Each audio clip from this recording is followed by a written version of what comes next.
आम जी दोस्तों, सुप्रभात। कपिल देव बरताल का प्यार भरा नमस्कार। आशा करते हैं आप लोग कुशल मंगल होंगे। हम भी कुशल मंगल हैं और आज का व्लॉग हम शुरू कर रहे हैं फिर से अपने घर से। और आज मौसम फिर से बहुत ही अच्छा सुहाना हो रखा है, लेकिन जो रात की बात करते हैं बिल्कुल वो किड़कताई और बिड़कताई से ऐसा लग रहा था कि मोटी जोरदार बारिश होगी और हमारी हाल की छुट्टी हो जाएगी।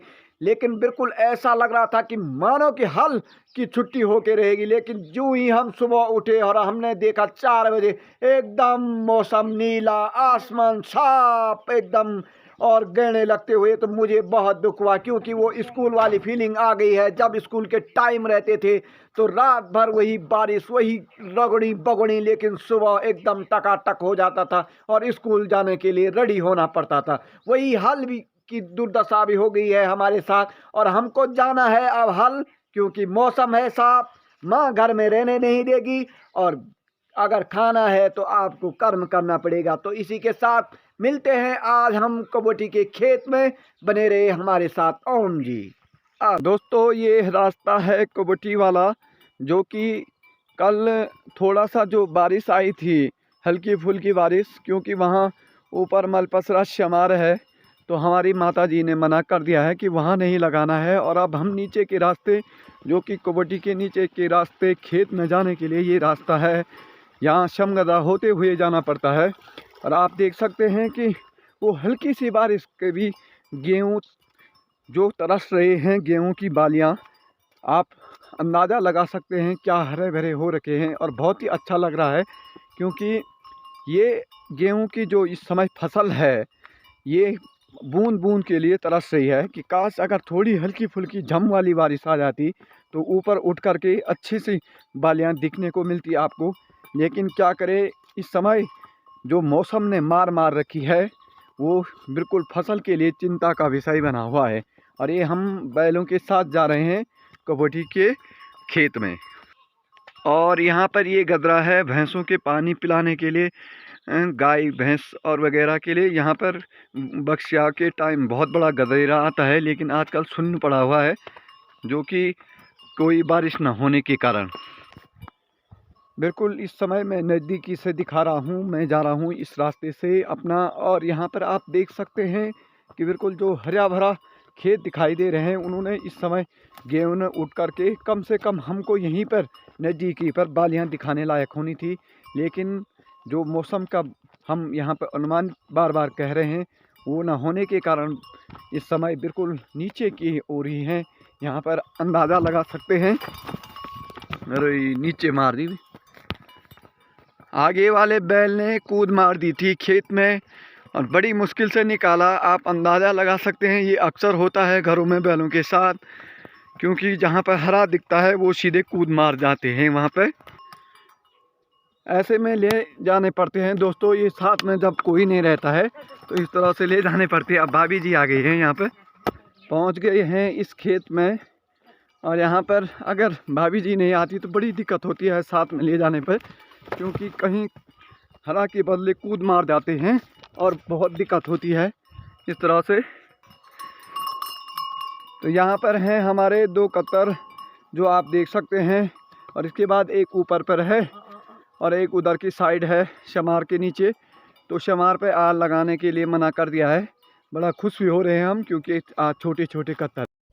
ओम जी दोस्तों, हम लगा रहे हैं कबोटी के जो कतर है बड़ा वाला, उसमें लगा रहे हैं। और यहाँ बिल्कुल मक्खन की तरह हो रहा है हल लगाने के लिए। और ऐसा लग रहा है कि यहाँ की जो मिट्टी है बिल्कुल बालों की तरह है और एकदम बारीक है। और इतना अच्छा होता है कि यहाँ ढिक्के भी ज़्यादा बड़े नहीं आते हैं। और हल लगाने के लिए बिल्कुल आप हमारे हल पे देख सकते हैं, इस समय जिस तरह से हम हल लगा रहे हैं उससे ऐसा लग रहा है कि मानो कि किसी भी ऐसी बालू जैसी खेत में हल लगा रहे होंगे। लेकिन ये बिल्कुल कबोटी का जो कतर है, एक मिट्टी से भरा हुआ खेत है और ऐसा लगता है कि मानो कि यहाँ के लिए बिल्कुल नाज के लिए एकदम परफेक्ट मिट्टी है। और यहाँ हमारी कैमरामैन हमारी भाभी जी हैं जो कि इस समय आपको दिखा रहे हैं कि लोगों ने आगे पीछे वाले खेत लगा दिए हैं जोरदार तरीके से। हम अकेले छोड़ते जा रहे हैं क्योंकि ज़्यादा ज़मीन होने के कारण बड़ा दबाव महसूस हो रहा है धीरे धीरे।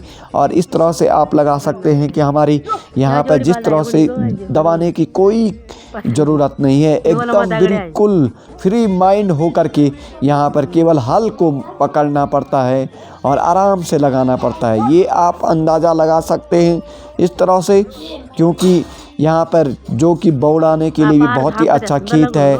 और यहाँ पर कोई आप देख सकते हैं सूर्य भगवान जी भी अभी पल चला है और वल चला जो अभी भी धीरे धीरे हल्की ठंड पड़ी लगा दिया है दोस्तों नीचे की साइड।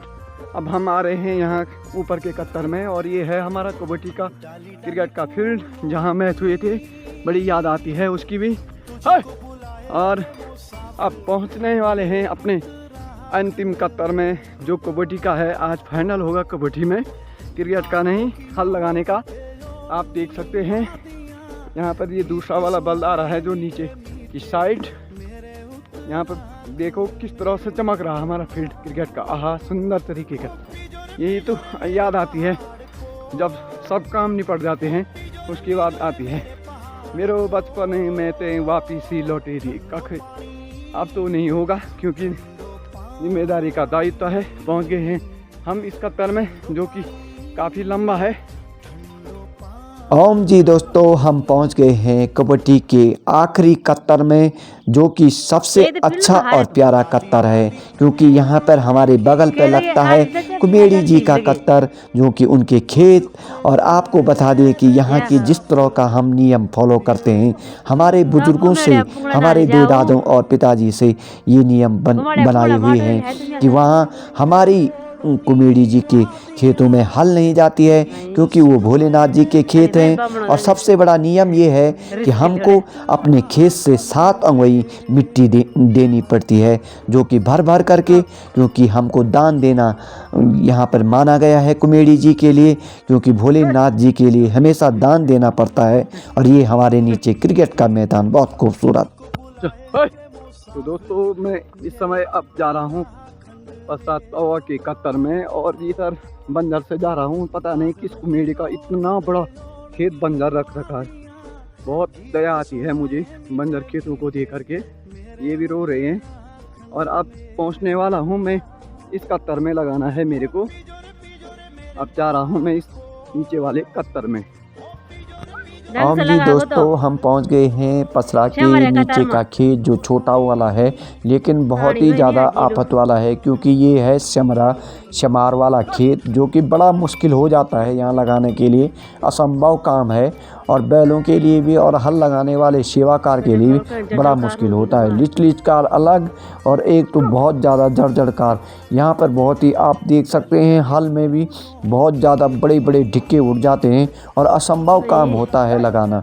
अगर यहाँ पर लगाना है हमें तो बिल्कुल सजग हो करके एकदम ऐसा लगना चाहिए कि स्किल होने चाहिए अलग तरीके से। और वो केवल अब शमार पर दिखाएंगे हम अपने बड़े बड़े शमार वाले खेत पर। तो आज हमने कबड्डी भी फाइनल कर दिया है और एक कत्तर यहाँ पर जो शमरिया कत्तर बोला जाता है उसको भी फाइनल कर दिया है। कल से शमार पर बहुत ही दरफेड़ हल होने वाली है और आप लोगों को बताएंगे कि उस खेत के बारे में किस तरह से जड़जड़ा होता है और बैलों पर किस तरह से आफत आती है। ये आपको कल की वीडियो में बताएंगे। और किस सर्किल से हम वहाँ पे हल लगाते हैं वो भी तकनीकी रूप से आपको बताएंगे हम जीरो ग्राउंड से। और इस समय हमने यहाँ लगा दिया है, टाइम भी हो गया है, आज 9:30 से ऊपर हो गया है। बड़ी आफत आती है क्योंकि कहीं पर भी गीला मिल सकता है, कहीं पर भी कटकटा मिल सकता है और कहीं पर भी जड़जड़ा मिल सकता है। ये है पहाड़ की यहाँ पर विपद, कष्ट और सुखदायी जीवन। ओम जी।